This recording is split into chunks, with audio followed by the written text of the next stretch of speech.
বন্ধুগণ, আজকে আমি কলমি শাকের একটা নতুন রেসিপি শেয়ার করব। কলমি শাক তো আপনারা অনেকভাবে রান্না করেছেন, একবারে এইভাবে রান্নাটা করে দেখুন, খেতে অসাধারণ লাগে।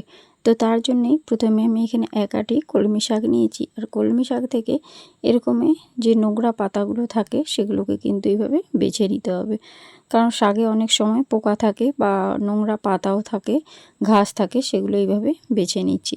তো নমস্কার বন্ধুরা, আমি মুনমুন কিচেনে আপনাদের সবাইকে স্বাগত। প্রতিদিনের মতো দেখুন আজকে এসেছি আবার একটা নতুন রেসিপি নিয়ে। আশা করছি রেসিপি আপনাদের খুবই ভালো লাগবে, আর যদি ভালো লেগে থাকে তাহলে বন্ধুদের মধ্যে শেয়ার করে দেবেন।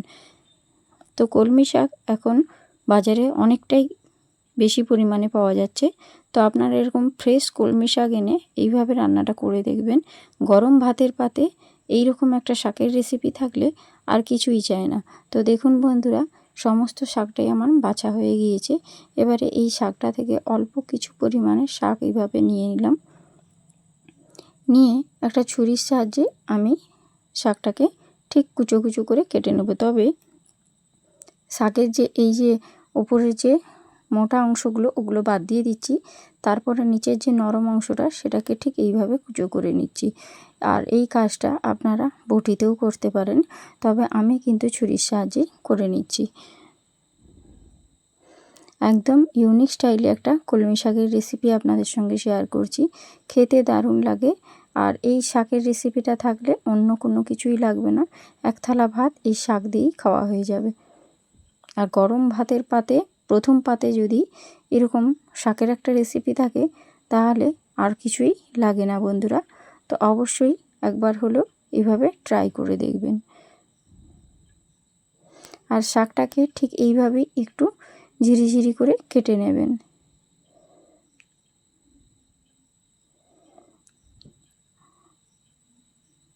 দেখুন এখানে সমস্ত শাকটাই কিন্তু আমি একই রকমভাবে কেটে নেব। বাকিটা আমি অফ ক্যামেরায় কেটেছি। আর কেটে পরিষ্কার করে ধুয়ে আমি এখন একটা পাত্রের মধ্যে নিয়ে নিয়েছি। তো এখন এই শাকটা কিন্তু আমার ভালো করে ধোয়া হয়ে গিয়েছে। আর ধুয়ে এর মধ্যে থেকে যে জলটা এক্সট্রা সেটা কিন্তু আমি ঝারিয়ে নিয়েছি। এবারে গ্যাসের উপর একটা কড়াই বসিয়ে দিয়েছি, আর তার মধ্যে দিয়ে দিয়েছি বেশ কিছুটা পরিমাণে সরষের তেল। আর রেসিপিটা সবসময় সরষের তেলেই রান্না করার চেষ্টা করবেন। আর এখানে যে অল্প পরিমাণে বাদাম নিয়েছিলাম, সেই বাদামটা এখন ওই তেলের মধ্যে নাড়াচাড়া করে ভেজে নিচ্ছি। আর বাদামটা ভাজা হয়ে গেলে দেখবেন বাদামের গায়ের কালারটাও চেঞ্জ হয়ে যাবে। আর বাদাম ভাজা হলে একটা ভীষণ সুন্দর বাদাম ভাজার গন্ধ আসে। সেই পর্যায় পর্যন্ত বাদামটা ভেজে নেব। আর গ্যাসের ফ্লেমটা লো ফ্লেমে রেখেই বাদামটা ভাজবেন। তো এখন দেখুন বাদামটা সুন্দর ভাজা হয়ে গিয়েছে। ওটাকে আমি এখন একটা প্লেটের মধ্যে তুলে সরিয়ে রেখে দিচ্ছি। আর কড়াইয়ে দেখুন এখন অনেকটাই তেল রয়েছে। ওই তেলের মধ্যেই আমি এখন দিয়ে দিচ্ছি দুটো শুকনো লঙ্কা। আর এই শুকনো লঙ্কাটাকেও ওই তেলের মধ্যে নাড়াচাড়া করে ভেজে নিচ্ছি, কারণ এই লঙ্কাটাও আমার পরে কাজে লাগবে। তো কী কাজে লাগবে তার জন্য ভিডিওটা শেষ পর্যন্ত দেখুন, তাহলে বুঝতে পারবেন। আর যে পাত্রে আমি বাদাম ভাজাটা রেখেছিলাম ওরই একটা সাইডে শুকনো লঙ্কাটা রেখে দিলাম। এবারে ওই একই তেলের মধ্যেই আমি দিয়ে দিচ্ছি কিছুটা পরিমাণে রসুন কুচো, মানে 4 থেকে 5টা রসুনকে একদম কুচো করেছি, সেই কোচানো রসুনটা দিয়ে দিলাম। রসুনটা একটু ভাজা হয়ে গেলে একটা বড় সাইজের পেঁয়াজকে কুচিয়েছি, আর সেই কোচানো পেঁয়াজটাও দিয়ে দিলাম। রসুন আর পেঁয়াজটাকে খুব ভালো করে নাড়াচাড়া করে এইভাবে ভেজে নিচ্ছি। আর পেঁয়াজটা কিন্তু একদম লাল করে ভাজবেন না, মোটামুটি হালকা একটু ভাজা হবে, সেই পর্যায় পর্যন্তই পেঁয়াজটা ভেজে নিতে হবে। তো কীরকম পর্যায়ে ভাজবেন সেটা আমি আপনাদেরকে দেখিয়ে দিচ্ছি। দেখুন ঠিক এই রকম অবস্থায় থাকবে, এর থেকে আর বেশি পেঁয়াজটা ভাজার দরকার নেই। এবারেই আমি যে শাকটা কেটে ধুয়ে রেখেছিলাম সেই শাকটা এখন সম্পূর্ণটাই কড়াইয়ের মধ্যে দিয়ে দিচ্ছি। আর আপনারা সবাই জানেন শাকের মধ্যে কিন্তু অনেক জল থাকে, তার জন্য প্রথমেই একদম লবণটা দেবেন না। আগে শাকটা এইভাবে কড়াইয়ের মধ্যে নাড়াচাড়া করতে করতে দেখবেন শাকটা কিন্তু অনেকটাই মজে যাবে। তার জন্য লবণটা একটু পরে দেবেন। প্রথমে শাকটা অনেকটা মনে হলেও পরে কিন্তু শাকটা মজে যেয়ে অনেকটাই কমে যায়। তার জন্য লবণটা একটু পরে দিলে তবেই লবণের পরিমাণটা ঠিকঠাক থাকে। তো এখন দেখুন শাকটা নাড়াচাড়া করতে করতেই অনেকটাই মজে গিয়েছে। তো এইভাবে একটু ঢাকনা দিয়ে রেখে দেব। তো এটা একটু ঢাকনা দিয়ে রাখতে রাখতে আমি একটা এখানে নিয়ে নিয়েছি হামানদিস্তা।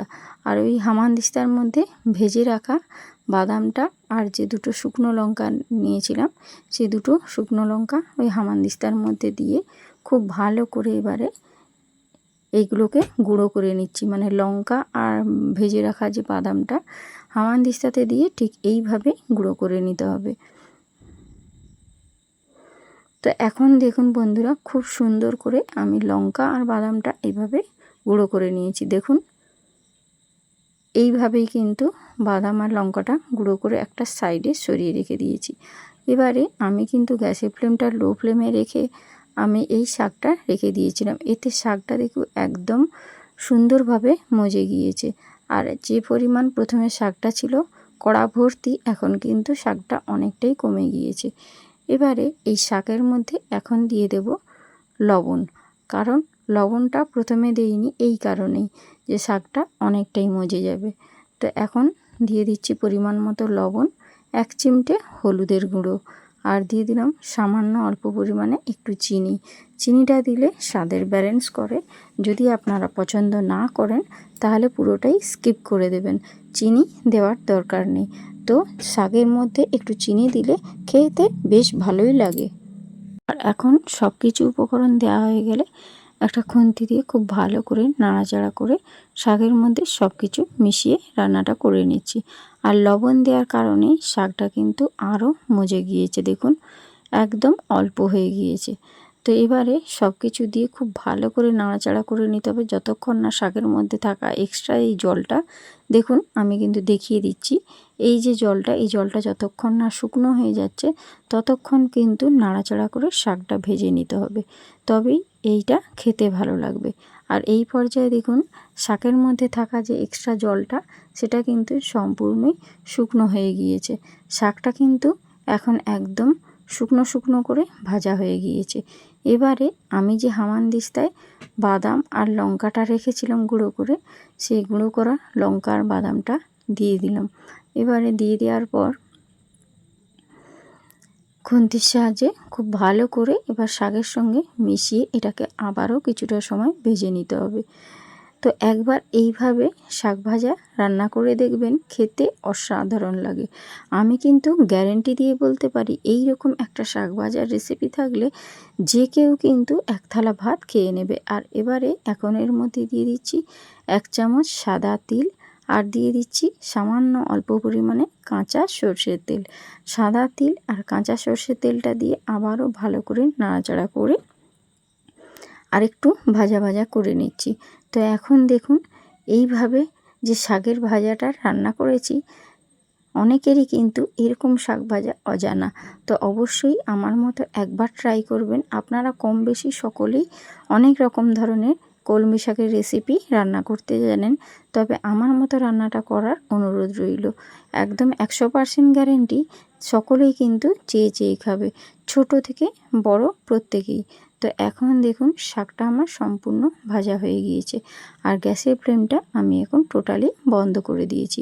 এবারে এটাকে আমি তুলে নিচ্ছি একটা প্লেটের মধ্যে। দেখুন দেখতে যেমন সুন্দর হয়েছে খেতেও ভীষণ সুন্দর হয়েছে। অনুষ্ঠান বাড়িতে যখন শাকের ভাজা হয় তখন কিন্তু ঠিক এইভাবেই রান্নাটা করে থাকে। এতটাই টেস্ট হয় যে আমাদের সেই শাক ভাজাটাই দিয়েই ভাত খাওয়া হয়ে যায়। তো আমিও ঠিক সেইভাবেই রান্নাটা করেছি। তো আপনারা অবশ্যই একবার বাড়িতে ট্রাই করবেন, তারপর আমাকে কমেন্ট বক্সে কমেন্ট করবেন। তো আজকের মতো ভিডিওটা এখানেই শেষ করব। যদি রেসিপি ভালো লাগে থাকে তাহলে বন্ধুদের মধ্যে শেয়ার করে দেওয়ার অনুরোধ রইল। আর আমার চ্যানেলে নতুন হলে চ্যানেলটা সাবস্ক্রাইব করে আমার পাশে থাকবেন। তো আজকে আসি বন্ধুরা, টাটা বাই বাই।